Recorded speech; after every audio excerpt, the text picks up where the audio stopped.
Habis ini lagu. Oh, Si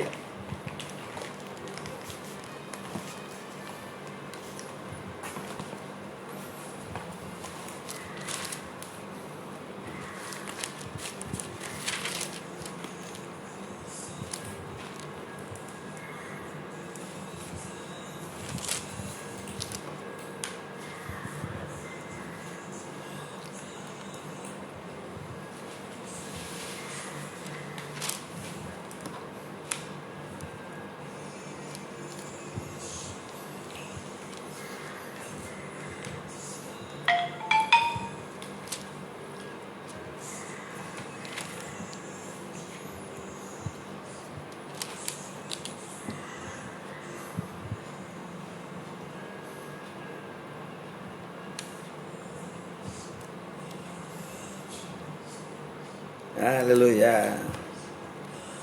ya Pak. Apa? Aman.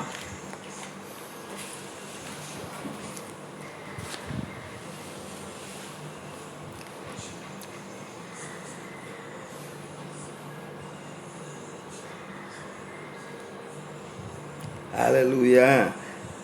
Alfio Giovanni. Fio, God bless you.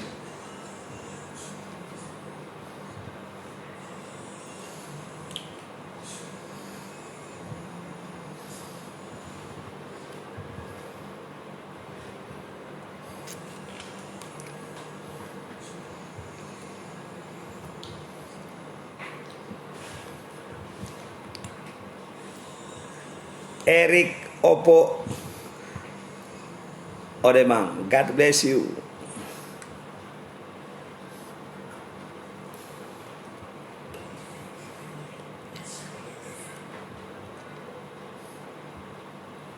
Kamu FM, Scarlet Radio. Shalom bagi seluruh sahabat pendengar Scarlet dimanapun Anda berada. Apa kabar? Kembali dengan saya Tommy dari lantai 2 Grand Merciful Building, Muania Plaza Manado. Kami siap akan masuk di program kita setiap hari Sabtu, yaitu setiap hari Sabtu ini narasumbernya yang rutin yaitu Bapak Mefril Suwu, Master Teologia dari GPDI Sindulang. Shalom Pak. Shalom, selamat malam. Nah tentu ada banyak yang menantikan ini suara Bapak ini. Ya, haleluya. Baiklah saudara Skylight, kita masuk lagi dan kita persiapkan diri. Mohon dipimpin doa terlebih dahulu Pak. Oke, Silakan. puji Tuhan, sahabat Skylight dimanapun Anda berada, malam hari ini jumpa lagi dengan saya. Dan sebelum kita mendengarkan kebenaran firman Tuhan, terlebih dahulu mari kita satu di dalam doa.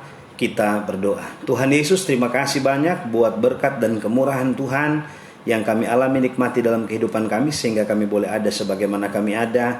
Perkenanan Tuhanlah dan tuntunan Tuhanlah, sehingga malam hari ini kami boleh ada di Skylight Radio untuk sama-sama kami mendengarkan kebenaran firman Tuhan. Urapi hamba-Mu, biar firman Tuhan boleh memberkati kami, bawa kami kepada pusat kebenaran, dan kami lebih dekat lagi kepada Tuhan. Dalam nama Yesus kami akan dengar kebenaran firman Tuhan. Haleluya, amin. Puji Tuhan. Sahabat Skylight dimanapun kita berada, malam hari ini senang sekali saya boleh jumpa lagi dengan saudara. Dan malam hari ini kita ada dalam kemurahan Tuhan, di mana saya dan saudara masih dalam pimpinan dan tuntunan Tuhan. Dan malam hari ini mari kita akan melihat kebenaran firman Tuhan dalam kitab 2 Tawarik pasal yang ke-14.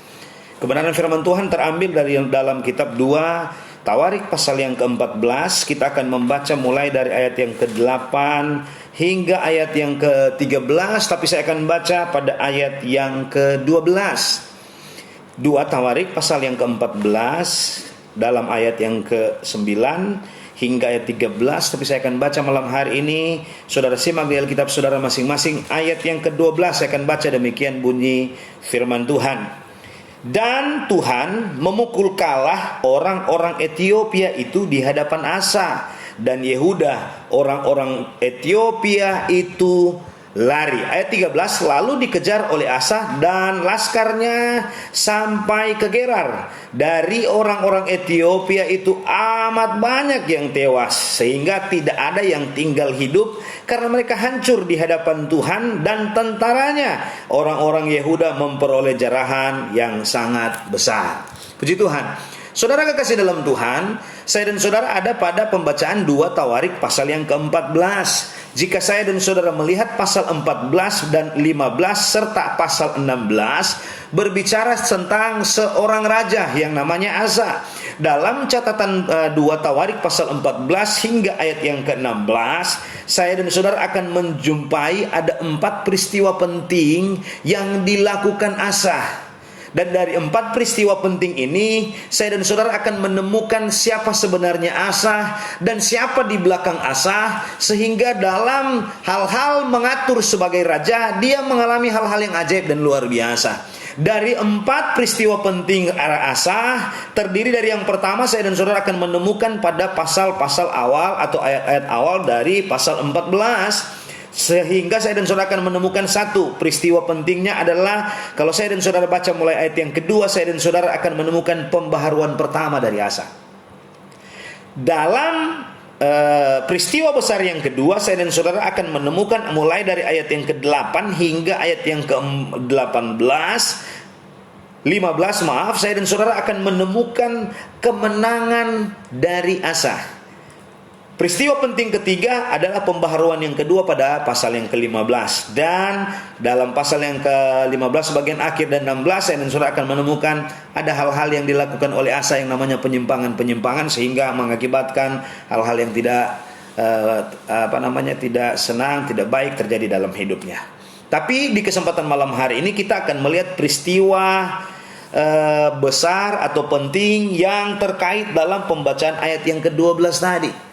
Kalau saya dan saudara melihat dalam ayat yang ke-8, saya dan saudara akan menemukan ada seorang raja yang pada kondisi dan keadaan itu yang namanya Sera, orang Ethiopia, maju berperang melawan Asa.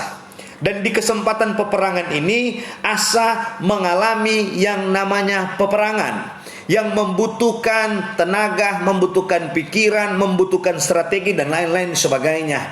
Dan sebentar saya dan saudara akan melihat pada ayat-ayat berikut bahwa ketika Asa diperhadapkan dengan keadaan ini, secara fakta Asa diperhadapkan dengan keadaan yang namanya tidak mungkin.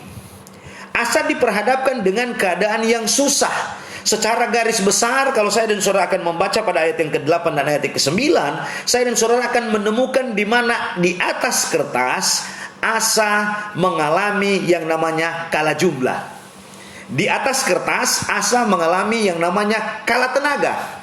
Di atas kertas Asa mengalami yang namanya tidak mungkin. Nah, terlebih dahulu mari kita akan melihat pada ayat yang ke-8, pasukan-pasukan Asa yang dari Yehuda jumlahnya 300.000 orang yang membawa perisai besar dan tombak, dan yang dari Benyamin jumlahnya 280.000 orang yang membawa perisai kecil sebagai pemanah. Mereka semua pahlawan-pahlawan yang gagah perkasa.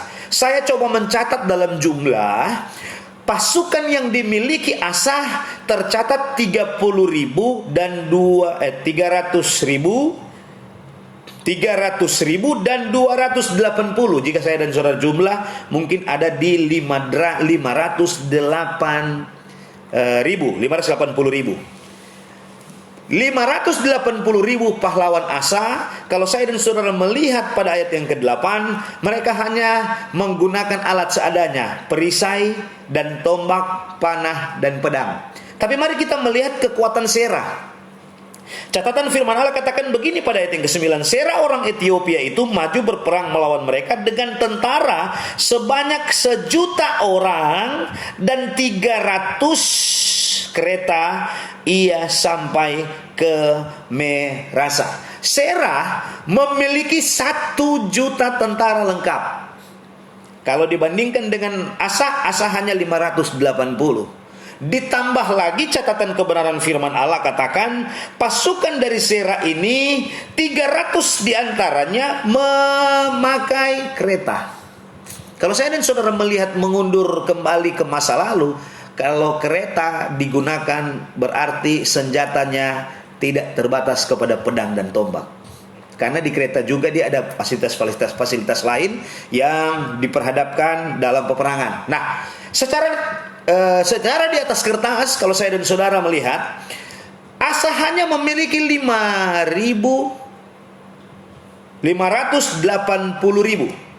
Sedangkan Serah 1 juta tentara lengkap. 580 dibandingkan dengan 1 juta, berarti ada selisih sekitar 420. Ya, selisih 420. Ditambah lagi, kalau saya dan saudara menyelidiki tentang Serah dan Ethiopia, terkenal waktu itu mereka sangat piawai dalam hal peperangan.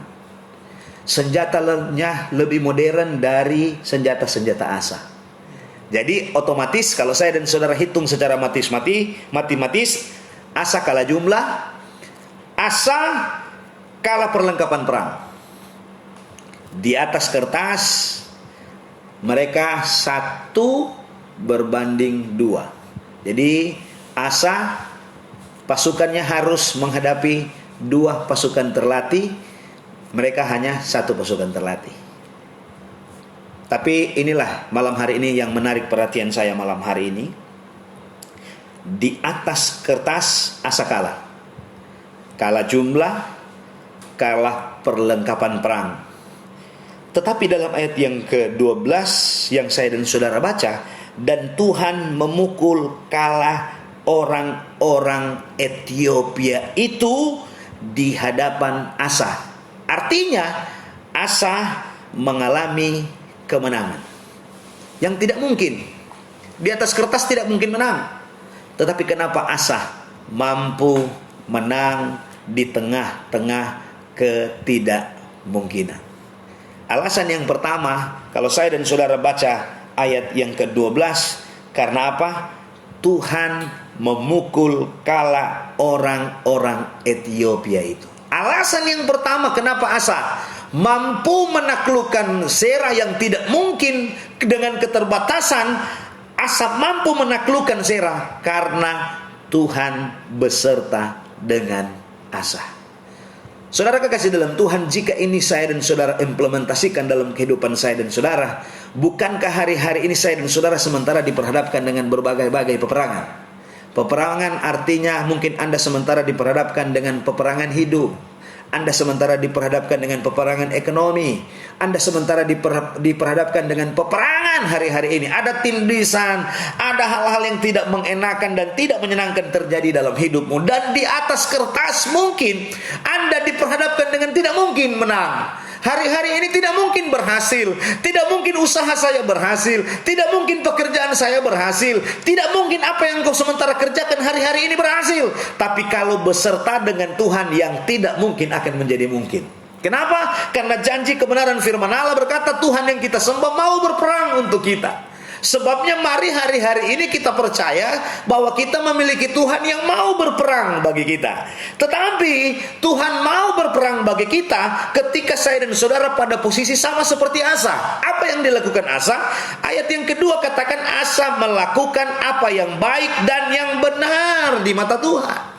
Untuk supaya Tuhan berpihak dalam kehidupan saya dan saudara, dalam peperangan hidupmu, dalam peperangan keluargamu, dalam peperangan pekerjaanmu, dalam peperangan usaha yang engkau sementara hadapi hari-hari ini karena COVID-19 dan dampak dari COVID-19 yang menyusahkan hidupmu. Kata firman Allah, mungkin di atas kertas engkau tidak mungkin menang, di atas kertas engkau kalah, di atas kertas engkau kalah jumlah, di atas kertas tidak mungkin engkau mengalami kemenangan dalam peperangan. Tapi jika Tuhan di pihak kita, kata firman Allah, tidak ada yang tidak mungkin dikerjakan oleh Tuhan. Asa mengalami kemenangan karena Tuhan. Tetapi mari kita melihat kunci kemenangan Asa. Yang pertama adalah Asa, ayat yang kedua dari kitab 2 Tawarik pasal yang kedua. Malam hari ini, jika Anda sementara dalam peperangan, dengar baik kebenaran firman Allah. Asa tidak mungkin menang, Asa kalah jumlah, Asa kalah perlengkapan perang, tetapi dia mampu mengalami kemenangan karena Tuhan dalam hidupnya. Kenapa Tuhan mau berperang atas hidupnya? Yang pertama, karena Asa melakukan apa yang baik dan yang benar di mata Tuhan. Tuhan akan berpihak kepada kita jika saya dan saudara baik dan benar. Tidak cukup baik, harus benar di hadapan Tuhan. Benar di hadapan manusia belum tentu benar di hadapan Tuhan. Tapi kalau saya dan saudara benar di hadapan Tuhan, siapapun lawan kita, sebesar apapun lawan kita, tidak mungkin sekalipun, kalau Tuhan ada bersama dengan kita, kita pasti menang. Tidak terbatas kepada sakit, tidak terbatas kepada usaha ekonomi dan lain-lain sebagainya. Jika Tuhan di pihak kita, siapakah lawan kita? Alkitab lain katakan. Bahkan Keluaran katakan, jika Tuhan berperang atas saya dan saudara akan tinggal diam, tenang, melihat kemenangan yang Tuhan beri bagi kita. Tapi persyaratan pertama, untuk engkau mengalami Tuhan di pihak kita dan Tuhan berperang dalam hidup ini, yang pertama, posisikan hidupmu melakukan apa yang baik dan benar. Apa yang baik, bukan yang jahat. Kalau Anda ada pada posisi melakukan yang jahat di mata Tuhan, minta maaf. Jangan engkau klaim janji Tuhan untuk berpihak bagi Anda. Jangan engkau klaim ayat ini yang tidak mungkin akan menjadi mungkin. Sesuatu yang tidak mungkin, dinding kemustahilan ada di hadapan Anda. Sepertinya tidak mungkin kita mendaki, sepertinya tidak mungkin kita diberkati, sepertinya tidak mungkin berkat itu datang. Tapi kalau Tuhan ada di pihak kita karena kebenaran dan kebaikan yang kita lakukan, engkau pasti akan mengalami kemenangan lepas kemenangan dalam hidupmu. Tapi minta maaf kalau hidup Anda hari-hari ini masih melakukan sesuatu yang jahat di mata Tuhan. Alkitab yang lain katakan tangan Tuhan yang ajaib tertahan. Kenapa? Karena pelanggaran dan dosa, sesuatu yang tidak baik. Aktualisasi kehidupan kita harus baik. Yang pertama, tidak cukup sampai di baik.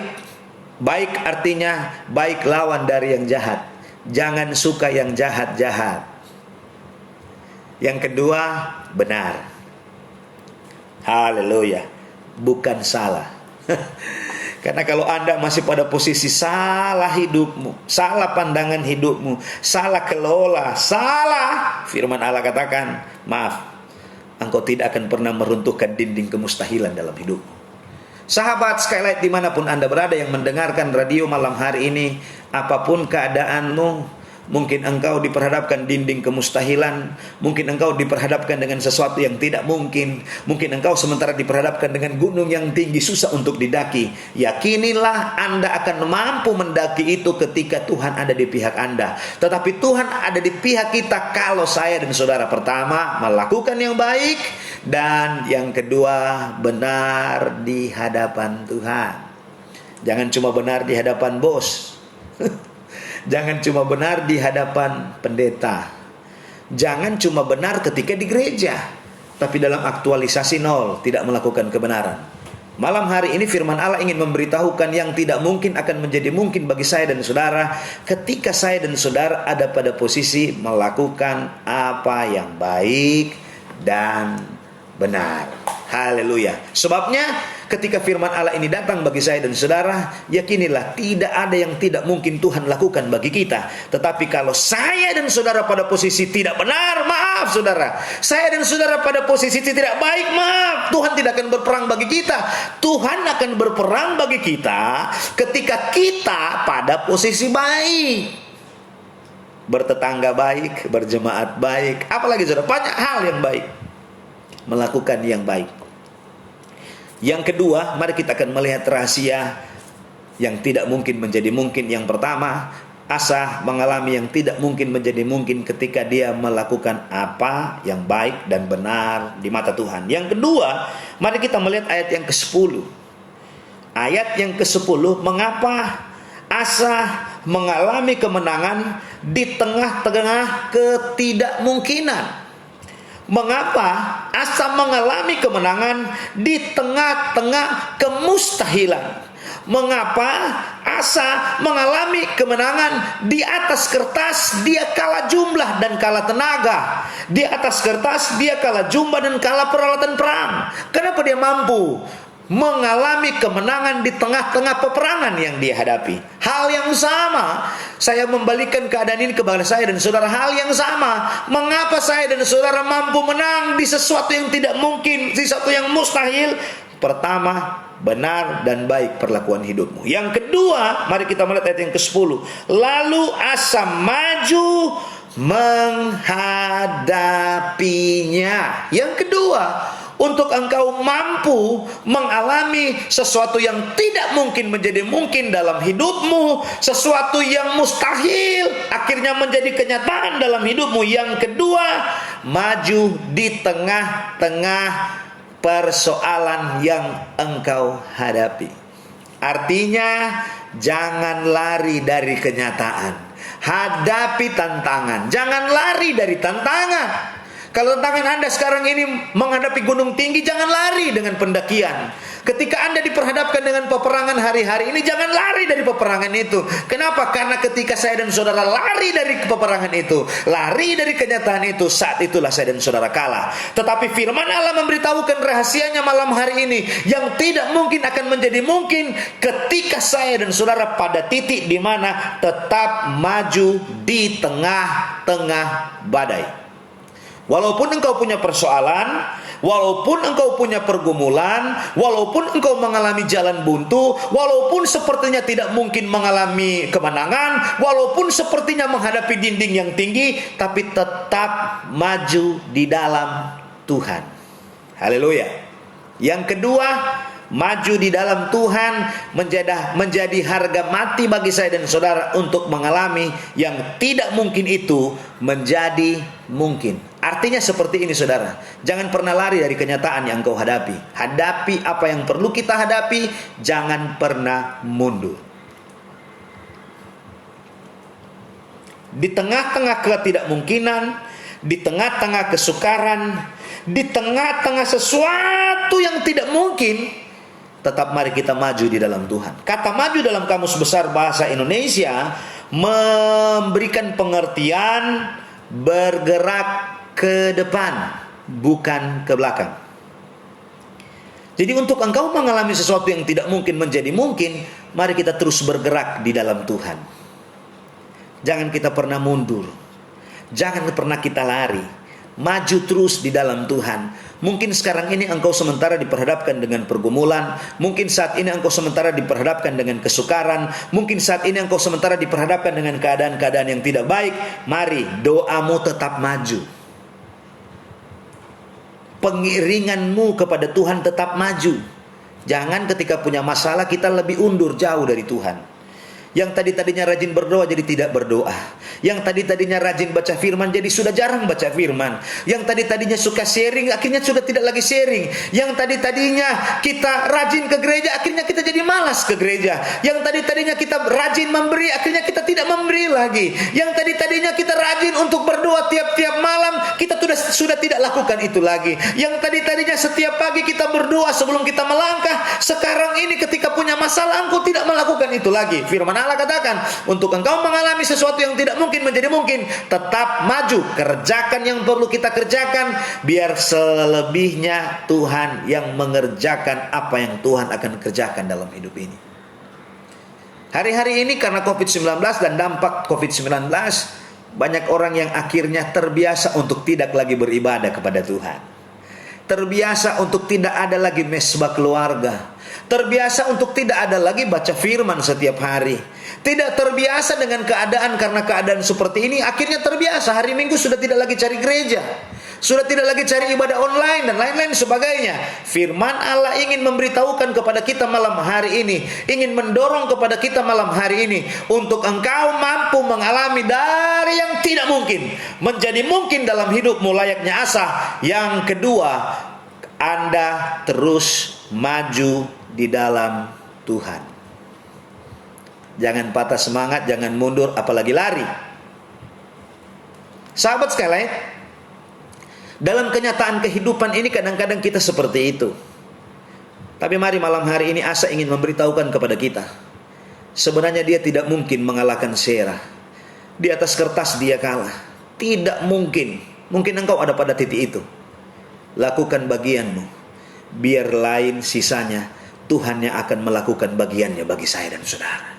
Kalau bagian kita hanya sampai di berdoa, mari kita terus berdoa kepada Tuhan. Jangan tinggalkan doa. Kalau bagian kita baca firman, jangan kita tinggalkan baca firman. Kalau bagian kita berbagi, jangan tinggalkan berbagi. Kalau bagian kita puasa, jangan tinggalkan puasa. Kalau bagian kita berdoa, jangan kita tinggalkan berdoa. Bagian kita ibadah, jangan tinggalkan bagian ibadah itu. Kita terus lakukan, maju terus. Maka yang tidak mungkin sekalipun akan menjadi mungkin bagi kita, dan kita akan menjadi orang-orang yang lebih daripada pemenang. Artinya, poin yang kedua, jangan pernah saya dan saudara merasa Tuhan tidak menjawab doamu. Kita memiliki Tuhan yang hebat, kita memiliki Tuhan yang luar biasa, yang mampu menolong hidup ini asalkan engkau terus maju. Maju seperti saya katakan tadi dalam Kamus Besar Bahasa Indonesia, bergerak ke depan, bukan bergerak ke belakang. Bicara dari hal itu, mari kita akan melihat satu kebenaran firman Tuhan dalam Yesaya pasal yang ke-42. Referensi ayat di kesempatan malam hari ini untuk mendukung pembacaan dalam kitab 2 Tawarik tadi. Mari kita melihat Yesaya pasal yang ke-42. Yesaya pasal 42. Mari kita akan melihat ayat yang ke-8, saya akan baca buat saudara. Ayat yang ke-8 firman Tuhan katakan begini. Aku ini Tuhan, itulah namaku. Aku tidak akan memberikan kemuliaanku kepada yang lain, atau kemasyuranku kepada patung. Dengar baik saudara. Firman Allah katakan, aku ini Tuhan, itulah namaku. Aku tidak akan memberikan kemuliaanku kepada yang lain, atau kemasyuranku kepada patung. Dalam terjemahan yang lain artinya begini. Ada kemuliaan dan ada kemasyuran. Kemuliaan dan kemasyuran Tuhan tidak akan pernah percayakan kepada patung. Apa itu patung? Patung sesuatu yang tidak bergerak. Untuk engkau mengalami kemuliaan dan kemasyuran, maka bergeraklah di dalam Tuhan. Untuk engkau mengalami kemuliaan dan kemasyuran, maka maju teruslah di dalam Tuhan. Untuk engkau mengalami kemuliaan dan kemasyuran, Anda diangkat tinggi, Anda mengalami promosi daripada Tuhan, Anda mengalami solusi daripada Tuhan, Anda menang. Firman Allah katakan, bergeraklah di dalam Tuhan. Hari-hari ini kalau Anda bergerak hanya di tempat, mari maju terus di dalam Tuhan. Mungkin pemberianmu begitu-begitu saja. Sudah 20 tahun jadi Kristen, pemberianmu begitu-begitu saja. Mari harus ada peningkatan. Doamu sudah 20 tahun jadi Kristen, begitu-begitu saja. Mari ada peningkatan, maju, dan maju. Jangan bergerak di tempat. Tidak ada kemuliaan, tidak ada kemasyuran dipercayakan kepada patung. Tuhan ingin memberitahukan kepada kita, untuk engkau mengalami kemuliaan dan kemasyuran yang dikatakan firman Allah, teruslah bergerak di dalam Tuhan.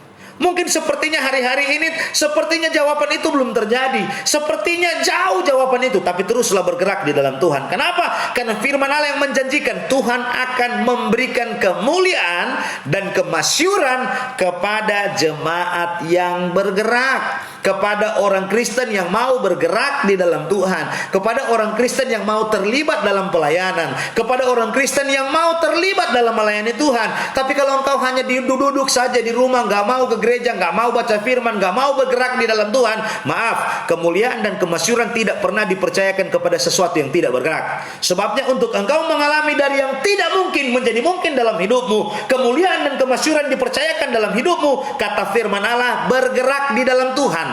Jangan kita hanya kuat bergerak di usahamu. Anda hanya kuat bergerak dalam usaha dan pekerjaan. Kalau dalam usaha dan pekerjaan mau bergerak, tapi dalam pelayanan, dalam Tuhan nggak mau bergerak, minta maaf. Tuhan hanya mempercayakan kemuliaan dan kemasyuran kepada jemaat Tuhan, orang Kristen yang mau bergerak di dalam Tuhan. Tapi kalau Anda hanya pangku tangan, melihat pelayanan hanya diam saja, tidak ada yang kau lakukan, maaf, Anda tidak akan pernah dipercayakan Tuhan kemuliaan dan kemasyuran. Tuhan menginginkan engkau bergerak. Ada peningkatan, maju, bukan mundur, saudara. Ketika Anda punya masalah, Anda mundur. Jangan. Tuhan menginginkan sesuatu yang tidak mungkin menjadi mungkin terjadi dan terrealisasi dalam hidup saya dan saudara. Kalau saya dan saudara maju di dalam Tuhan. Ada pergerakan. Doamu ada pergerakan. Yang tadinya cuma 1 jam jadi 1,5 jam. Baca firmanmu biasanya cuma 1 pasal. Tambah. Ada pergerakan, ada peningkatan. Kenapa? Karena yang tidak mungkin akan menjadi mungkin, yang biasa-biasa akan menjadi luar biasa ketika saya dan saudara bergerak di dalam Tuhan. Tapi kalau kita hanya diam saja di rumah, tidak ada yang kita lakukan. Kalau untuk uang kita bergerak luar biasa. Kalau untuk uang kita bekerja luar biasa. Kalau untuk pekerjaan kita bekerja luar biasa. Kalau untuk ekonomi yang baik kita berkorban luar biasa. Tetapi dalam hal ibadah tidak ada peningkatan. Mungkin 1 tahun 1 kali beribadah. Dalam baca firman 1 tahun 1 kali. Maaf saudara, kalau Anda menginginkan sesuatu yang tidak mungkin terjadi dalam hidupmu, realisasikan, terus bergerak di dalam Tuhan. 2. Jadi yang pertama, mari kita baik dan benar. Yang kedua, bergerak di dalam Tuhan. Karena firman Allah katakan ketika saya dan saudara bergerak di dalam Tuhan, hal-hal yang ajaib dan luar biasa terjadi dalam hidup ini. Haleluya. Yuk, mari kita melihat poin yang ketiga.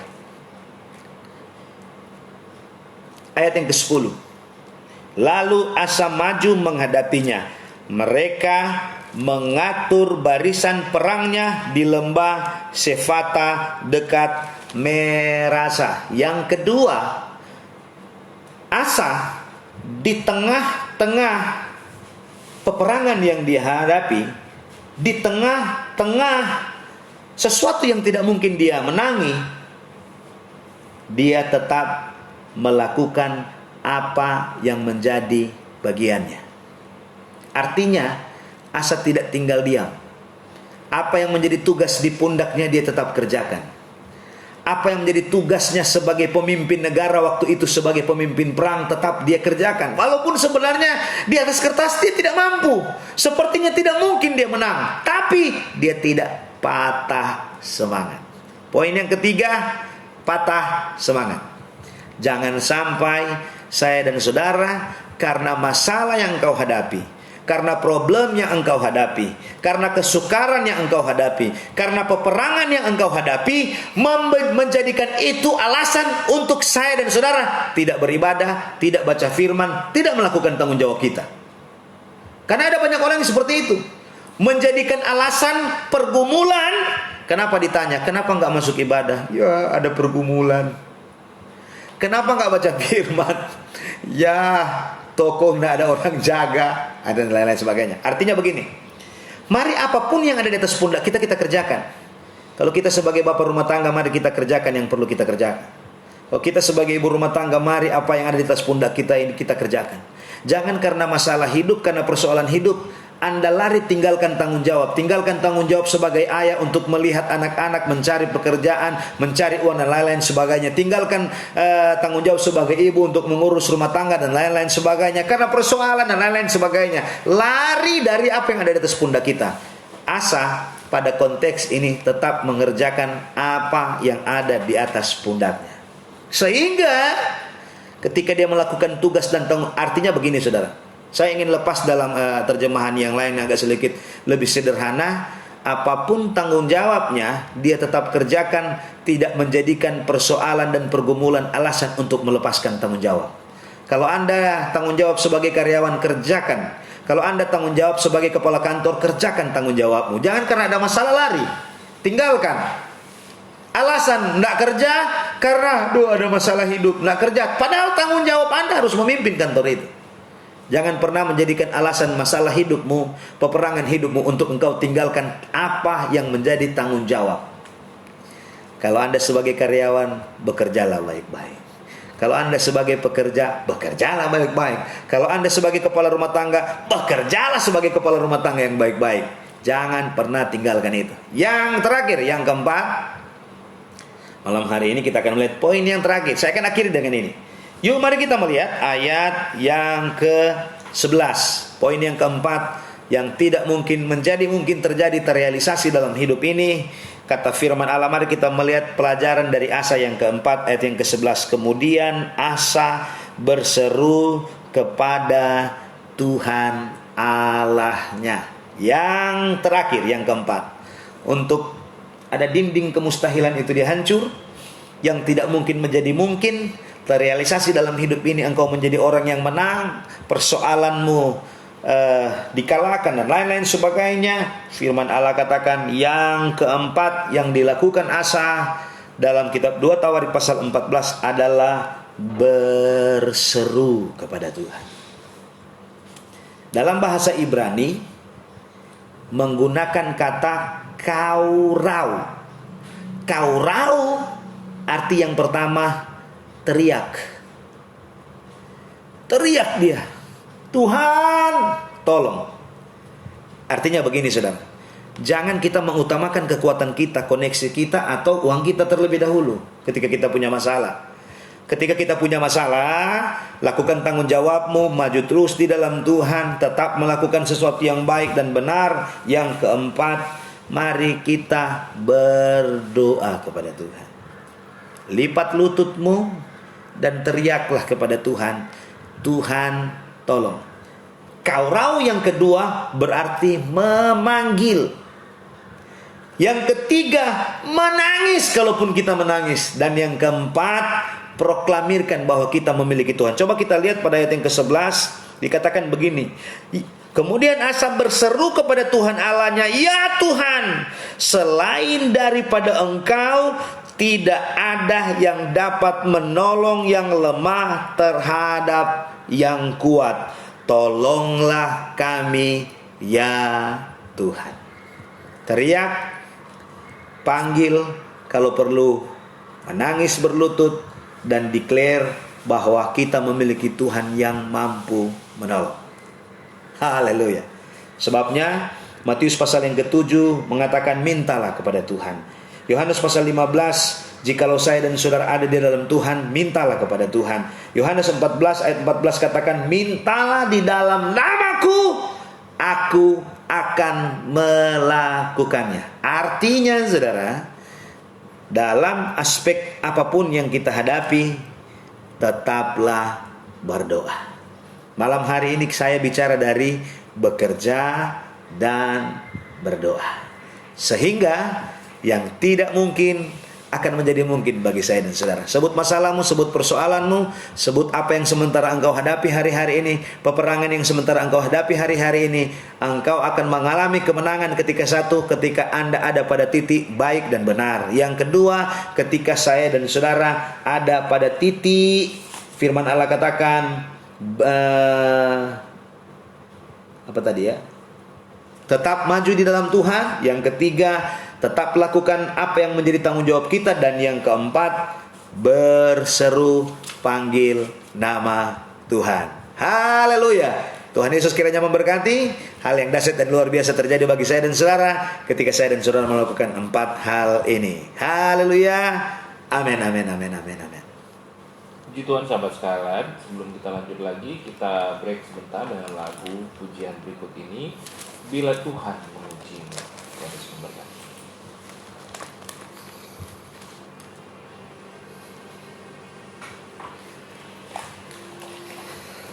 Pak minum Pak.